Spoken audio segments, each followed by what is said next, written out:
Alles weer wit en alles weer onderdeel. En er weer niks meer wat op zijn plak staat. Jakkes, dat is verschrikkelijk. Van de grutte wetteroerles van Menje in Boetenpost is in Haarsma hier net meer een soort van te sjen. Maar het is nog wel bekommen voor de bewenners daar. Bewenster van Haarsma hier Bea van der Hoek haar appartement wie ek onder wetteroen. Tijdens de wolkbreuk ziet ze aan tafel efter haar laptop. Het barst hier niet in los met rijden en ik tegen ze snel dan even zijn de boot. Ik denk, nou, het gaat wel raar, maar het ging steeds malder en in één had ik een raar lood en in één zeg ik niks meer door het raam. Ik heb alles weer wit. De onderste verdieping bij Haarsma hier waard ontroemen. 22 bewenners waren naar de moetingsruimte gebracht, der geen heeg wetter zie.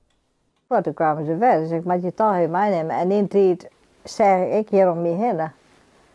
En daar in die kamer is gewoon gaan dromen.